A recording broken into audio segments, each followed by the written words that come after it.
Among many other things in Blue Velvet, the story represents very extremely unique love relationships between characters. In order to understand all of the characters' love interests and what they stand for, it is important to understand the main character. Jeffrey Beaumont represents an empathetic and deep conscientiousness. This is shown none other than at the beginning of the film.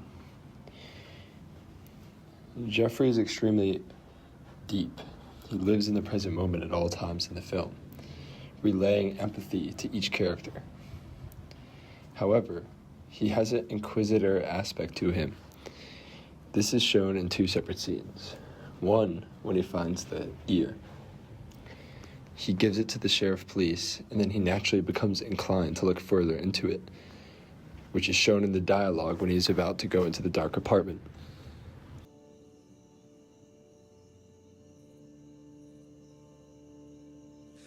Why are there people like Frank?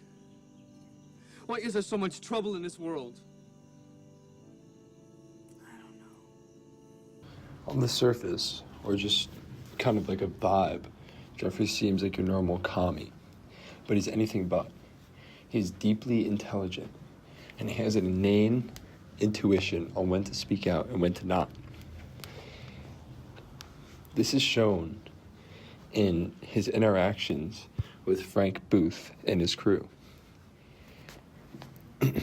A person who is only like a certain level of intellectualism or critical thinking ability would step in right away to each situation in which they encounter evil. However, Jeffrey has an innate ability to wait until the perfect aspect or perfect time to actually make his shot, shooting and ultimately killing Frank Booth. And also when he lets Frank abuse the girl until the perfect scene to really get under his skin. What's the matter? Give him back. What's the matter? They're just a little red, that's all. Let me feel them. Come here. Hey, leave her alone!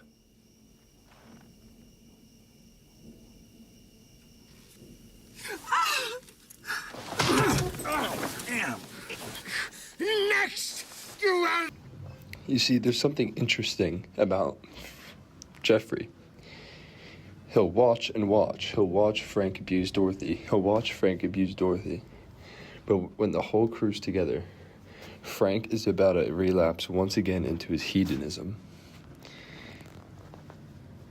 Jeffrey stops. This is the inane uniqueness of Jeffrey as a character. He doesn't want to just stop everything all the time. He's solving a case in an extremely smart fashion.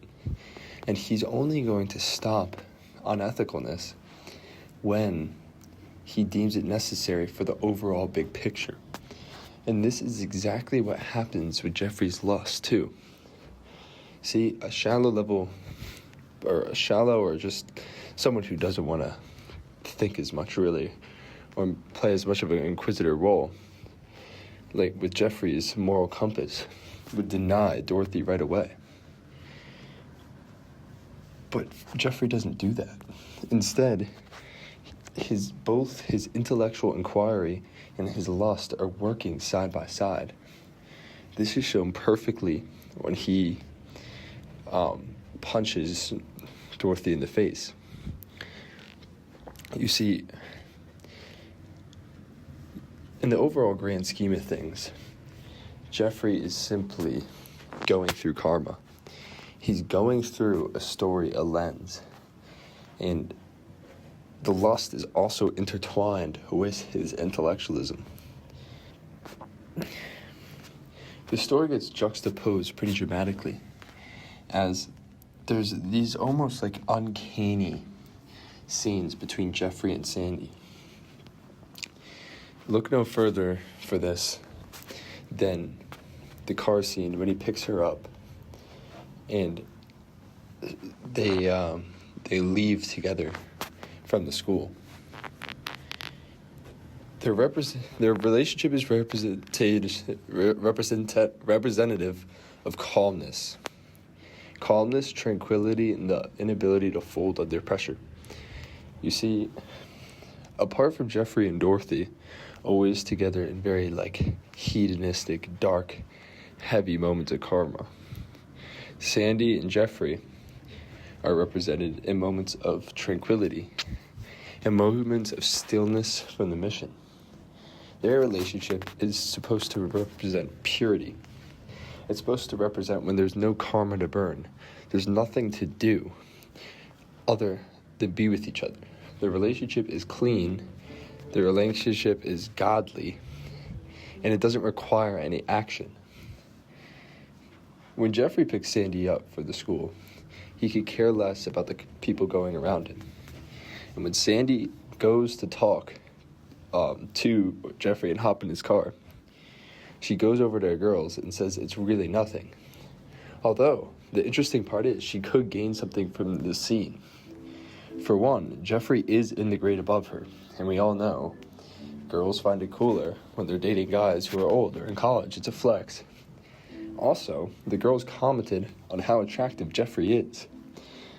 If Sandy really wanted to make this an extrinsic relationship, extrinsically based on superficial things, she could have bragged to those girls instead of simply walking away and trying to suppress any sort of form of drama.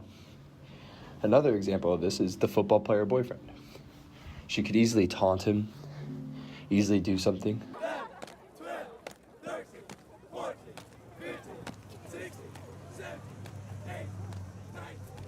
Keep going.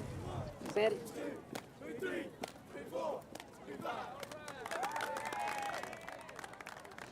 Oh, great. You're late. Sorry. What am I gonna do now? Well, you want to go talk to him? Yeah, but I don't think it's gonna do much good. Let's just go. I'll try to talk to him later. Sandy sees all these elements as a much more mind-like thing. She sees her friends, she sees her football player boyfriend as something she needs to handle on a daily basis, much like an email. However, Sandy sees Jeffrey as a sense of being. They don't care about any sort of email. They don't care about any sort of small talk. They don't care about any sort of drama. They don't care about trying to impress anyone. They are simply together for the sake of being together. Jeffrey also exhibits love with Dorothy, though, which makes this movie so perfect. But Jeffrey and Dorothy's love is much more in action. And this is symbolized in the parent scene at the end, which is really what this essay is about. In the parent scene at the end, Dorothy is naked, and Jeffrey is clinging to Dorothy's body, where Sandy more so just sits and watches the entire basis go down. David Lynch is remarked on treating his screenplays like paintings. And this scene is virtually a painting. It basically symbolizes everything all the characters stand for. The scene perfectly represents Jeffrey. On one end, he's conscientious, clean, kind-hearted. He's sitting in a family's house after taking a girl on a date. And he's with Sandy. The room is bright, and he's chilling as if he's like in some sort of divine place. However, he's clinging to Dorothy's body. This represents Jeffrey's karma, his lust, his intellectual drive. See, what ultimately led Jeffrey and Dorothy so attached was Jeffrey's empathetical inquisitory towards doing right and getting rid of Frank Booth from her, and also solving the murder case of the ear and helping Sandy Williams and Detective Williams. But in the midst of his strong empathetical pursuit, he ultimately ended up with the object that he was addicted to. See, Dorothy isn't divine. Her point in the movie isn't to be divine. She is a materialistic representation of love. A good example of this is like a baseball bat you have, or like a pillow you own that you like a lot. It's an object that you've earned or gotten on a path of doing some sort of greater work that you treasure a lot. Now, this is not to say that I'm objectifying Dorothy completely. I think Dorothy is a complex character, and she's not just an object. But in this particular scene representation, she clearly is clearly objectified, as she's naked. But her character is much more complex than just an object. Of course, it's a David Lynch movie. When this is happening, Sandy doesn't revolt. She doesn't scream. She doesn't punch. She doesn't get that mad at Jeffrey. This is where the acting is so phenomenal. She's definitely upset. But it shows how little superficiality affects Jeffrey and Sandy's relationship. It's almost as if they're soulmates. And she kind of dully watches Jeffrey cling to Dorothy. She's not enraged. She doesn't want to kill Jeffrey. She more so just kind of watches and is like, Jeffrey, you're making a mistake. And this is even proven further when Sandy starts to help Jeffrey ultimately solve the case and kill Frank after the scene of Jeffrey and Dorothy together. Their relationship is so pure that not even the epitome of beauty, not drugs, but love is a drug, and pursuit of this sort of material relationship can affect their relationship because it's just too divine. Frank and Dorothy are extremely similar in this aspect, and Jeffrey and Sandy are the direct divine juxtaposition. Both Dorothy and Frank are severed in action. They're constant. Dorothy is more so the victim, or is the victim. Come off as an evil person by saying not more so. And Frank is more so the clear antagonist. This has everything to do with Carl Jung and shadow beings. Both Dorothy and Frank represent the shadow selves, and Jeffrey and Sandy represent the pure selves. When Jeffrey, in a great scene depicting this is which is a very subtle example, is the scene of when Jeffrey asks Sandy, are you hungry? What do you want to eat?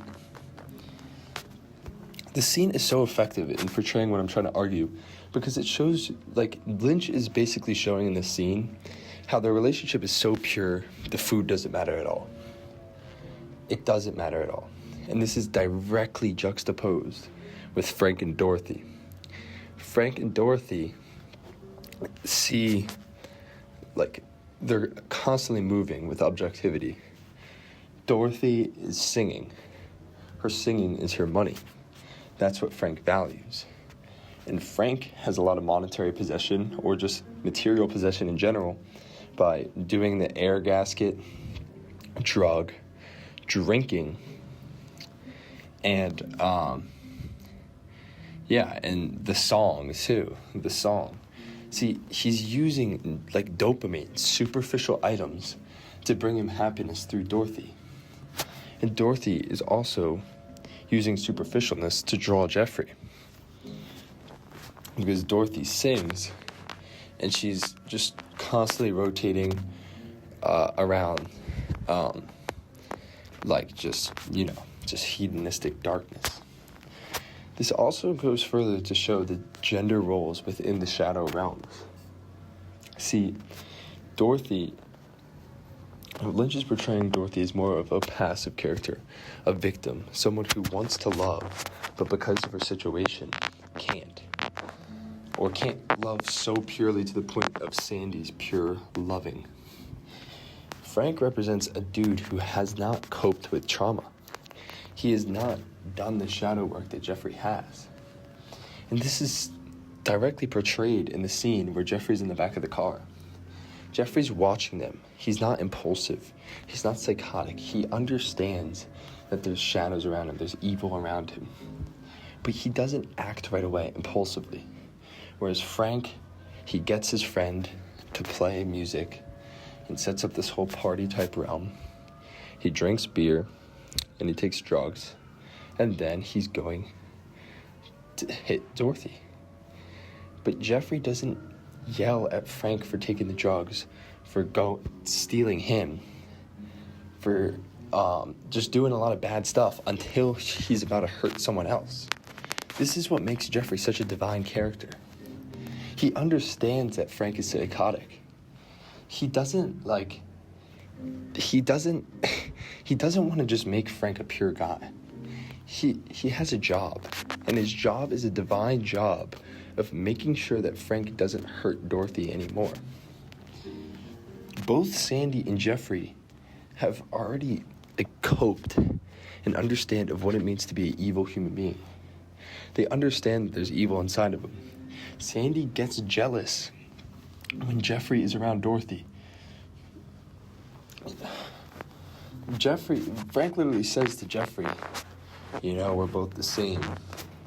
The only difference between Jeffrey and Sandy and Dorothy and Frank is that Dorothy and Frank are enmeshed in the materialistic action. They can't escape it. They can't sit and look back and just watch the superficiality happening around them. High school is a perfect example of this. In the Jeffrey Sandy scene, we already established that no matter what was happening around the high school, whether there was drama with the football player boyfriend, let's put Dorothy and Frank hypothetically in this environment, right? If Dorothy was in this school, she would be constantly thrown around the drama, and Frank would be the bully who ultimately takes the girl and inevitably ends up hurting her. Frank and Dorothy represent a certain type of person that's constantly getting thrown around and able to cope. Whereas Jeffrey and Sandy represent the still transcendentalism of stillness and the sense of being, which ultimately leads them into divine action of only saving certain things. They didn't not kill anybody and bring peace to the world, but they ultimately succeeded in keeping Frank from hurting Dorothy.